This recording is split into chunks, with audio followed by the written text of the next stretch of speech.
오늘 본문은 한 번 실패했던 아이성 정복에 다시 도전하고 있는 그런 내용입니다. 첫 번째 도전은 실패했었습니다. 그러나 오늘 다시 시도하는 이 두 번째 도전에서는 승리합니다. 여러분, 왜 첫 번째는 실패했는데 이번에는 이렇게 이길 수 있었을까? 달라진 건 없습니다. 여호수아도 그대로 지휘를 하고 있고, 군대도 역시, 그리고 이스라엘 백성들도 그대로입니다. 그런데 그때는 실패했는데 지금은 성공했습니다. 그 이유가 뭡니까? 그것은 그 첫 번째 도전의 실패에서 얻은 교훈을 생각하면서 그 실패의 원인을 극복했기 때문입니다. 오늘 본문을 보면 그것이 잘 드러나 있습니다. 여러분, 우리가 그저께 보았습니다만 첫 번째 도전에서 실패했던 이유가 뭡니까? 그것은 여호와께 묻지 않고 자기 생각을 앞세웠었기 때문이었습니다.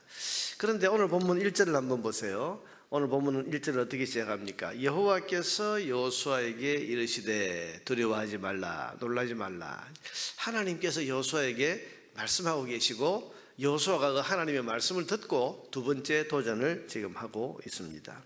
여러분, 첫 번째 아이성을 정복하러 나아갔을 때에는 여호수아는 하나님의 음성을 듣지 않았습니다. 하나님께 묻지도 않았습니다. 자기의 생각을 가지고 우리가 여리고를 이겼으니 이 작은 성 아이 좀 이길 수 있지 않겠냐, 그래서 자기 생각에 이 모든 전쟁을 지휘했었는데 그때는 실패했었습니다. 그런데 이 두 번째는 오늘 본문이 여호와께서 여호수아에게 이르시되, 하나님의 말씀이 있고 그 말씀을 여호수아가 듣고 이제 이 전쟁을 시작하고 있습니다. 여러분, 이것이 이제 이길 수 있었던 첫 번째 이유입니다. 사람이 자기를 앞세우고 자기 생각을 앞세우면 실패하지만 하나님을 앞세우고 하나님의 말씀을 듣고 순종해서 나아가면 이길 수가 있습니다. 우리는 무슨 일이든 하나님의 음성을 들어야 되고 또 하나님께 물어야 되고, 주께서 우리에게 무엇을 말씀하시는가를 늘 살펴서 하나님의 뜻을 앞세우고 우리의 삶을 살아갈 때에, 그럴 때 우리가 이길 수 있고 승리하게 될 것입니다. 여러분, 둘째로 7절을 한번 보세요. 7절에 보면 너희는 매복한 곳에서 일어나 그 성읍을 점령하라, 지금 여호수아의 말입니다. 그런데 그 다음 말을 보면 너희 하나님 여호와께서 그 성읍을 너희 손에 주시리라. 자, 여러분, 이게 달라진 겁니다. 우리가 이긴다라고 말하지 않고 여호와께서 우리에게 저 성을 주시리라. 하나님이 이기게 하신다. 하나님이 주신다. 여러분, 이게 바뀐 것입니다. 첫 번째 전투에서는 뭐라고 했었습니까? 이 성은 작은 성이니 2-3천 명만 올라가면 됩니다. 2-3천 명만 올라가소서. 그때는 여리고를 이긴 것이 하나님의 힘, 하나님이 우리에게 주신 승리가 아니라 우리의 힘으로, 우리의 군사로 이긴 것이라고 생각을 했었습니다. 그래서 2-3천 명만 올라가면 저 정도는 이길 수 있지 않겠냐, 이러면서 임했던 것입니다. 그런데 오늘 본문에 보면 여호수아는 말이 바뀝니다. 뭐라고? 여호와께서 너희에게 그 성읍을 주시리라. 하나님이 이기게 하신다. 여러분, 이게 신앙 고백이지요. 이 전쟁의 승리는 하나님께서 주신다고는 신앙 고백. 여러분, 이 고백이 세워질 때 그들은 이길 수 있었습니다. 내가 아니라 하나님이 주신다. 우리가 아니라 하나님이 이기게 하신다. 저 성읍은 우리의 힘으로, 우리의 재주로, 우리의 생각으로 정복할 수 있는 것이 아니고 하나님이 우리에게 주실 때 우리는 얻을 수 있다고 하는 하나님 주권에 대한 이 믿음의 고백을 지금 여호수아는 하고 있는 것입니다.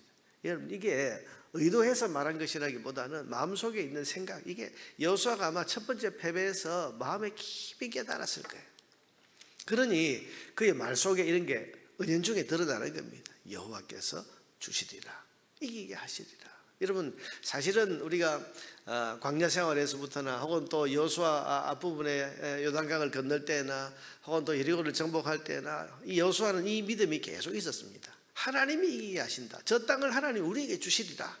늘 하나님이 주신다는 신앙 고백을 가지고 살았었는데, 그런데 여리고에서의 첫 번째 승리에서 아마 그는 자만했던 것 같고 방심했던 것 같고 하나님의 은혜를 잊어버렸던 것 같습니다. 그래서 우리의 힘으로 저 큰 여리고성을 정복했으니 저 작은 아이성점이야, 2-3천 명만 올라가면 되지, 자기들의 힘으로 이기는 줄 알았단 말이죠.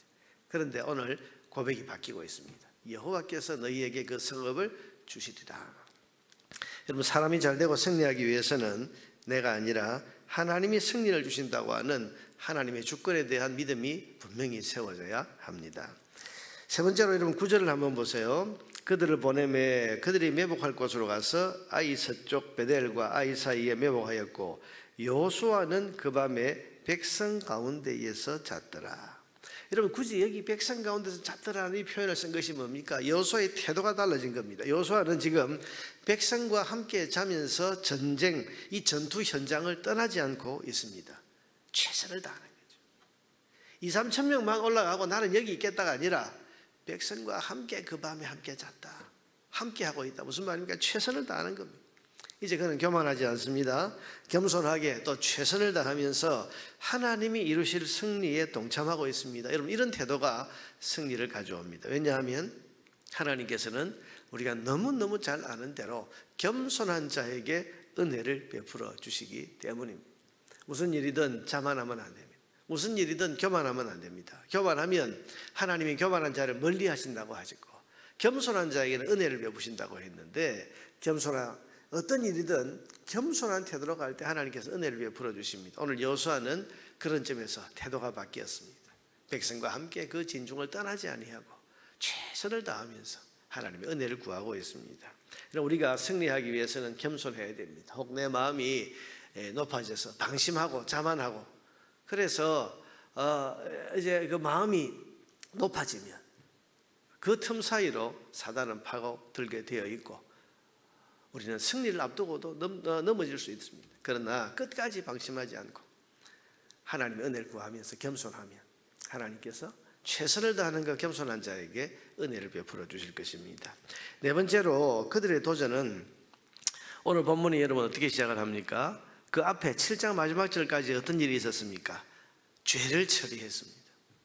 이 이스라엘 중에 죄를 처리한 이후에 오늘 이 두 번째 도전이 시작이 됐습니다. 말하자면 죄를 처리한 것, 성결이 회개를 통한 거룩이 이루어진 이후에 그들은 도전을 했고 승리를 했습니다. 여러분 우리를 강력하게 하는 것은 성결입니다. 거룩입니다. 하나님 백성은 힘이 어디서 나옵니까?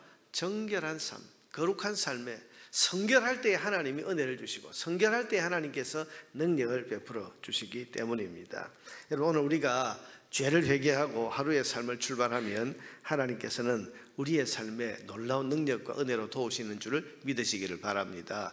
우리가 새벽에 첫 시간 하나님 앞에 와서 기도하면서 말씀도 듣고 기도하면서 하루를 살 은혜를 구하지만 그러나 오늘 하루를 출발하면서도 우리가 지나간 삶에 혹은 어제 하루에 죄에 대해서 하나님 앞에 처리하고 마치 아간의 범죄를 다 처리한 이후에 이제 두 번째 도전을 하고 그럴 때 하나님께서 그들과 함께 하셔서 성결한 거룩을 회복한 이 이스라엘 공동체에 하나님께서 승리를 주신 것처럼 오늘 우리가 지난 하루의 삶을 돌아보면서 회개하고 그래서 성결한 가운데 거룩을 회복한 이후에 하루의 삶을 출발할 때 하나님께서 오늘 하루를 우리에게 승리하게 해주시지 않겠습니까? 우리는 때로는 실패할 수 있습니다. 그러나 그 실패의 원인을 극복하고 또다시 도전하면 그 실패를 극복하고 승리할 수 있을 것입니다. 오늘 아침에 하나님이 나에게 주시는 음성을 듣고 오늘도 승리의 길로 나아가는 우리가 되기를 주의 이름으로 축원합니다.